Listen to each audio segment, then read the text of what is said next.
Monsieur le Président, distinguées autorités et membres du corps diplomatique, mesdames et messieurs, je suis profondément reconnaissant pour l'invitation à visiter l'Algérie qui m'a été adressée dès le début de mon ministère pétrolier et je vous remercie pour votre accueil chaleureux. Vous savez qu'en tant que fils spirituel de Saint-Augustin, j'ai déjà visité Annaba deux fois, en 2004 et 2013. Je suis reconnaissant pour le dessein mystérieux de la providence divine qui m'a permis de revenir ici en tant que successeur de Pierre. Je suis parmi vous comme un pèlerin de paix, désireux de rencontrer le noble peuple algérien. Nous sommes frères et sœurs, car nous avons le même Père aux cieux. Le profond sens religion du peuple algérien favorise une culture de la rencontre. Dans ma visite, se veut également un signe important. Dans un monde marqué par les conflits, les malentendus, nous devons nous rencontrer pour comprendre mutuellement que nous sommes une seule famille. Aujourd'hui, la simplicité de cette prise de conscience est la clé pour ouvrir de nombreuses portes importantes fermées.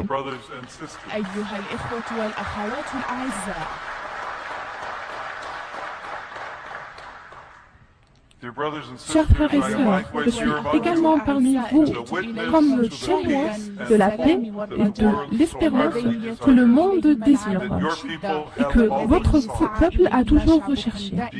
En effet, votre peuple n'a jamais été vaincu par les épreuves, car il est animé par un esprit de solidarité, d'hospitalité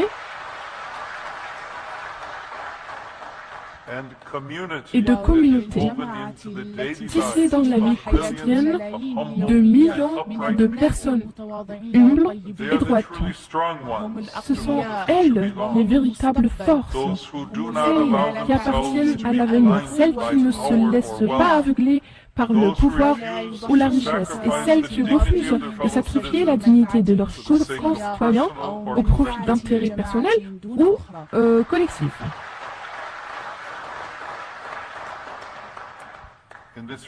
À cet égard, j'ai entendu de nombreux témoignages sur la grande générosité du peuple algérien, tant envers leurs compatriotes qu'envers les étrangers.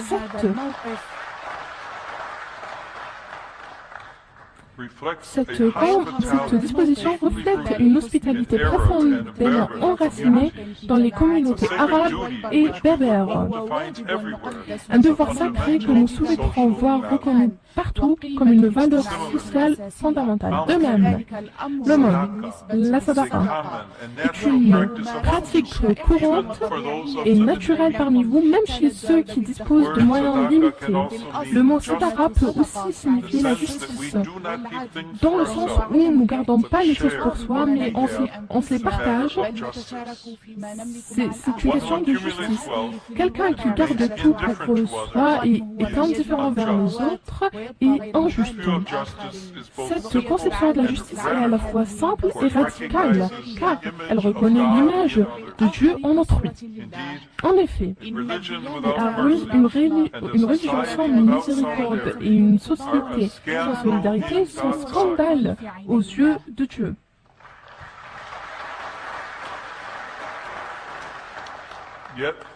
Pourtant, de nombreuses sociétés qui se considèrent avancées s'enfoncent de plus en plus dans les inégalités et l'exclusion.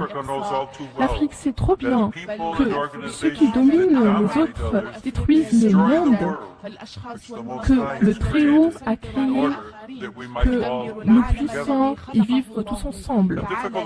Les expériences difficiles que vous avez traversées au cours de l'histoire confèrent à votre pays une perspective particulièrement importante sur l'équilibre mondial des pouvoirs. Si vous êtes capable d'entrer en dialogue sur les préoccupations et de faire preuve de solidarité face aux souffrances en temps de pays proches et lointains, alors vous pouvez contribuer à imaginer et à instaurer une plus grande justice entre les peuples, en respectant la dignité de chacun et en vous laissant toucher par la douleur des autres, au lieu de multiplier les malentendus et les conflits.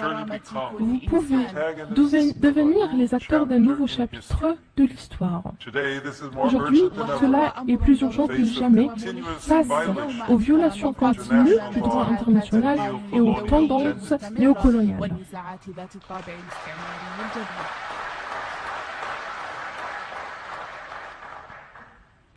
Mes prédécesseurs ont déjà clairement aperçu l'importance historique de ce défi. Le pape Benoît XVI observait le processus de mondialisation bien compris et orienté ouvre la possibilité sans précédent d'une redistribution des richesses à grande échelle mondiale. Mais mal orientés, ils peuvent conduire à une augmentation de la pauvreté et des inégalités et même déclencher une crise globale. Le pape François, s'appuyant sur sa grande expérience des tensions présentes dans le sud global, a souligné l'importance de ce qui ne peut être compris qu'à partir des périphéries de grands centres de pouvoir et de décision. Il écrivait « Ce dont nous avons besoin est un modèle de participation sociale, politique et économique capable d'inclure les mouvements populaires et de configurer les structures de gouvernance locale, nationale et internationale grâce à cette énergie morale qui naît de l'inclusion des exclus dans la construction d'un destin commun.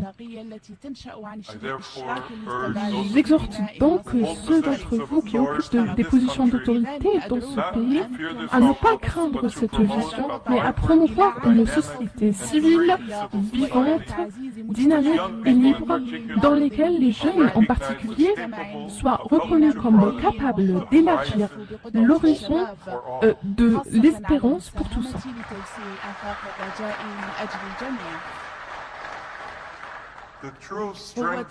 La véritable force d'une nation réside dans la coopération de tout le monde, dans la poursuite du bien commun. Les autorités sont appelées non pas à dominer, mais à servir le peuple et à favoriser son développement. L'action politique trouve ainsi son critère directeur dans la justice, sans laquelle il ne peut y avoir de paix authentique et s'exprime dans la promotion de conditions de vie justes et dignes pour tous.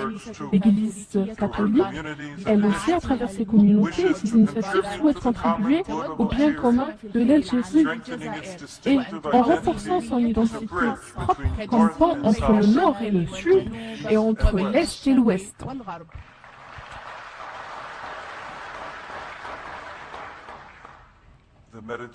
La Méditerranée, d'une part, le Sahara, d'une autre, représentent des carrefours géographiques et spirituels d'une immense importance. Si nous approfondissons leur histoire, sa simplification et idéologie, nous découvrons d'immenses trésors d'humanité cachés dedans. La mer et le désert ont été pendant des millénaires des lieux d'enrichissement mutuel entre les peuples et les cultures. Malheur à nous si nous les transformons en cimetières où meurt aussi l'espérance. Libérons ces immenses réservoirs d'histoire et d'avenir du mal. Multiplions les oasis de paix, dénonçant et éliminant les causes du désespoir, opposons-nous à ceux qui tirent profit du malheur des autres. Car sont illicites les gains de ceux qui exploitent la vie humaine dont la dignité est inviolable.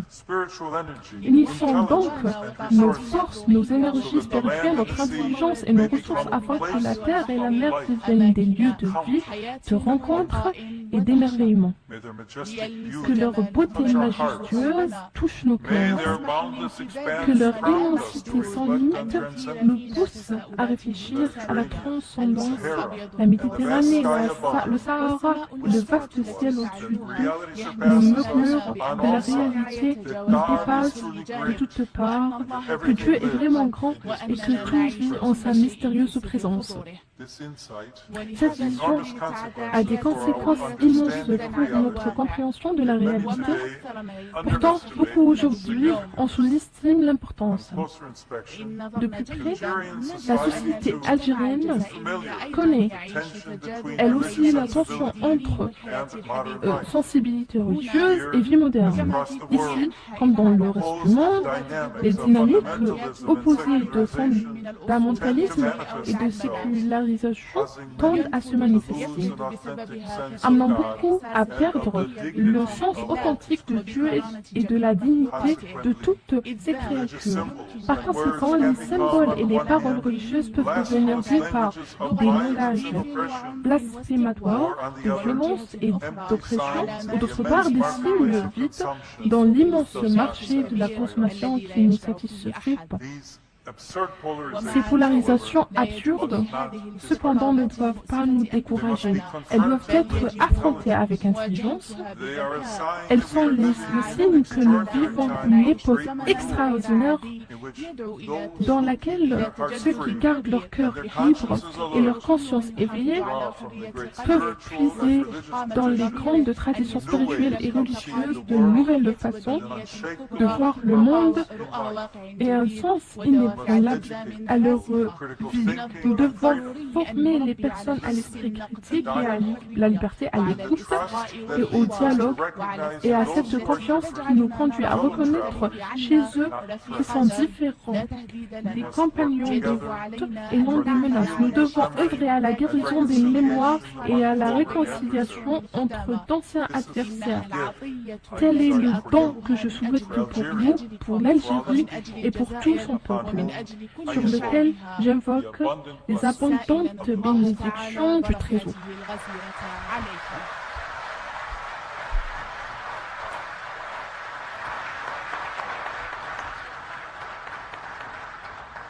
Je vous remercie, votre sainteté, Pape Léon,